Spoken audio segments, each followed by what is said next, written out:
Sport Express avec Samsé. Samsé, le spécialiste des matériaux de construction.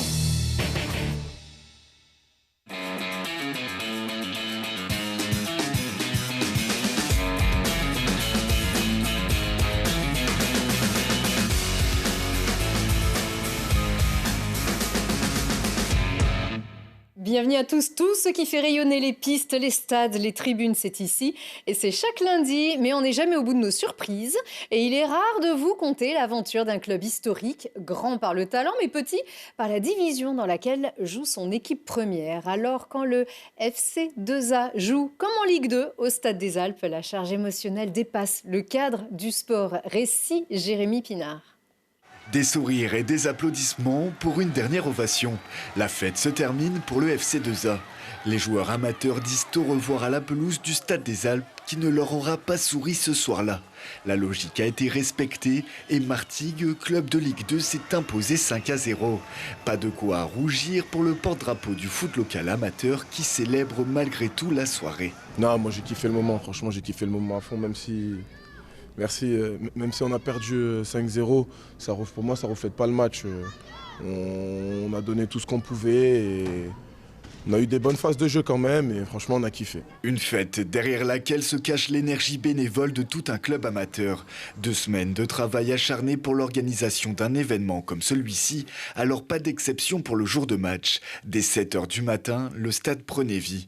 Alors là, on prépare le tifo pour le match de cet après-midi. Il y a la préparation des drapeaux et puis il y a plusieurs stands, plusieurs ateliers. On va essayer de tourner partout pour qu'on soit prêt pour le début de la rencontre.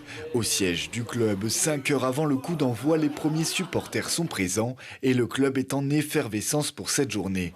L'excitation monte déjà pour les joueurs. Ouais, ça y est, c'est bientôt l'heure. On s'est bien préparé toute la semaine. On a une petite pression, mais c'est de la bonne pression.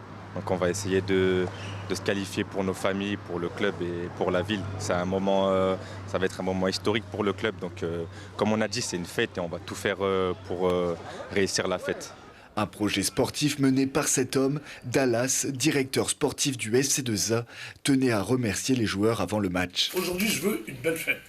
Je veux que vous preniez du plaisir et je veux que les gens, dès que vous avez fini, quoi qu'il se passe, résultat positif ou négatif, je veux qu'ils se lèvent et vous applaudissent à la fin du match. Et là, on aura gagné. Et je sais qu'on va faire quelque chose aujourd'hui. Je le sens et je le sais. Tous ensemble, on va le faire. Ça marche? Tous ensemble, les gars. Sur le terrain, le FC2A a répondu présent et malgré une première mi-temps très disputée, sur un coup du sort, le FC Martigues prend l'avantage juste avant la pause. Et malgré toute la bonne volonté du groupe amateur, la marche semblait trop haute, puisqu'en deuxième mi-temps, le club professionnel de Ligue 2 s'envole au score en inscrivant 4 buts supplémentaires. Pas de regret pour un groupe qui semble avoir tout donné. On va continuer, ça c'est un match qui va nous permettre d'apprendre, comme on dit. Quand on perd, on ne perd pas, on apprend. Et là, on a appris encore ce soir comment faire pour gagner des matchs et pour être performant. Voilà. Maintenant, la parenthèse coupe est terminée. On a bien profité. Voilà, je pense que les joueurs, ça restera gravé quand même dans leur mémoire. Et puis, on va profiter de ces moments, bien récupérer et se reconcentrer sur le championnat. C'est la fin de la belle histoire Coupe de France pour le FC2A qui reste encore invaincu dans son groupe de Régional 2 et espère bien évoluer en Régional 1 la saison prochaine. Et ça, c'est toute la magie de ce 7e tour qui peut aussi présenter des affiches plus serrées, plus classiques aussi, entre habitués de Coupe de France. Déjà souvent opposés, le GF 38 et Villefranche n'ont pas pu se départager au terme du temps réglementaire, malgré une infériorité numérique du GF réduit à 10 contre 11 depuis la 28e minute. Pape Meissaba, on vient de le voir, a marqué le but grenoblois comme à chacun de ses matchs avec le GF cette saison. Diakité a égalisé à la 69e. Les deux équipes se sont longuement succédées devant les cages. Et c'est Grenoble qui s'en est le mieux sorti au tir au but. Qualification au forceps. Mais voilà, on le voit ici, ce but finalement victorieux. Alors ce but qui justement n'a pas été marqué par Villefranche, mais c'est le GF 38 qui tire son épingle ici de cette séance. Et c'est toujours bon pour le haut moral, cette qualification. Écoutez. Alors déjà, quand on se qualifie dans des conditions comme ça, on a plutôt tendance à ne voir que le positif et c'est ce qu'il faut faire parce que de toute façon, en Coupe de France, On est très rarement jugé sur le contenu, on est plutôt jugé sur la qualification ou pas. Le scénario du match fait qu'en plus on y a rajouté, je pense, une solidité mentale pour pouvoir aller au bout de ce match et l'emporter. Il le fallait. Donc pour moi ce soir il y a évidemment au niveau du jeu des choses à corriger, mais on a joué un match très particulier à 10 avec un scénario qui nous était quand même assez défavorable, et on a été au bout du bout pour arracher le billet. C'était notre objectif, donc on est satisfait. Ça donne plus d'émotion, surtout au contexte du match. Voilà, on est à 10 pendant un bon moment, et que voilà, on a aussi montré qu'on avait des valeurs aussi sur le terrain. À 10 aussi, on a montré un bon visage. Et après, c'est la coupe. Une fois que tu fais match nul, tu sais que tu dois passer par les tirs au but. Et puis, c'est un moment, une coupe aussi qui est importante pour nous. Donc, ça nous fait plaisir. Ouais. L'énergie en tant que groupe, on voit que ce groupe a quand même envie de vivre des choses ensemble. On le voit dans la façon de célébrer et dans la façon de vivre cette série de tirs au but. C'est quand même important pour une équipe, quelle que soit la compétition et quel que soit l'adversaire. Et je pense que la petite vitamine de la Coupe de France, elle arrive au bon moment pour nous donner un petit élan qu'on n'avait pas actuellement pour aller à 3 et pour la Coupe de France et pour Amiens et enfin, toutes les échéances qui nous attendent.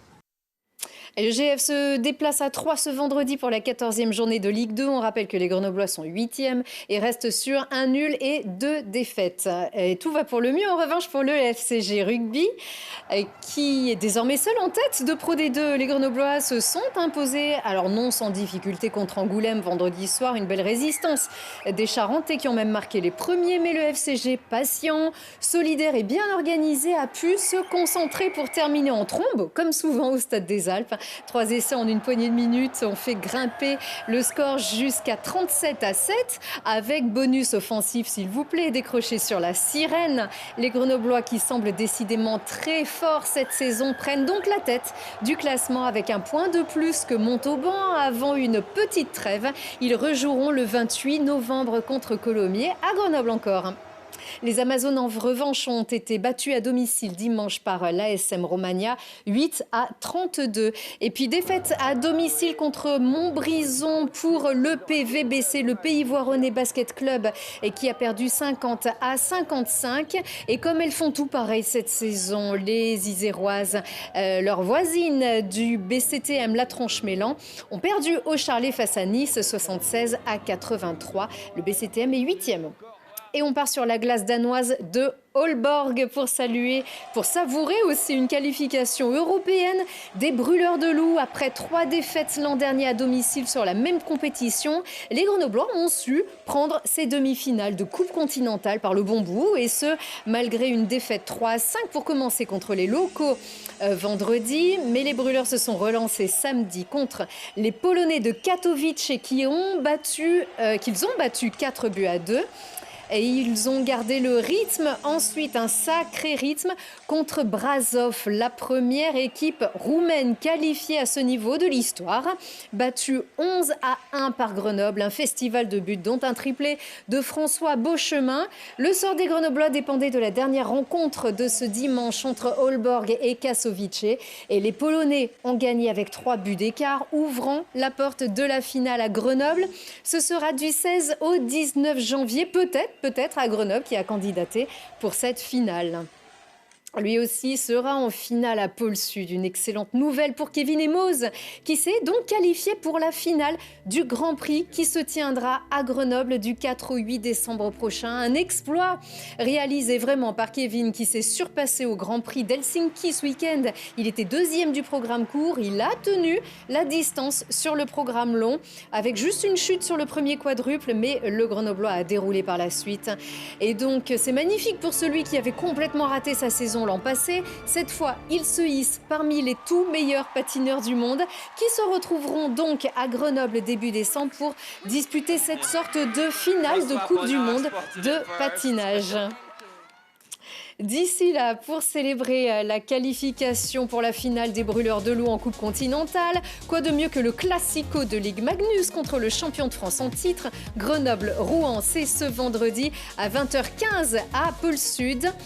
Et puis un grand prix tout ce week-end. La fête de l'escrime va sans doute battre des records d'affluence à la halle Clémenceau. Le challenge mondial U17 va rassembler 460 épéistes, hommes et femmes, représentant 31 nations, de la France à Singapour, en passant par l'Estonie, le Brésil ou le Kenya, à l'invitation du Grenoble Parmentier. Et puis, on peut aussi voir du handball. Les handballeurs du GSMH, ils sont toujours en tête de leur championnat de National 1. Pour les applaudir, rendez-vous dans les tribunes de la halle Pablo Neruda ce samedi à 20h30. Et puis, notez aussi que la ville de Grenoble organise une journée sportive et handisportive samedi au gymnase Jean-Philippe Motte de 13h30 à 17h30. Merci de votre attention et passez une très belle semaine.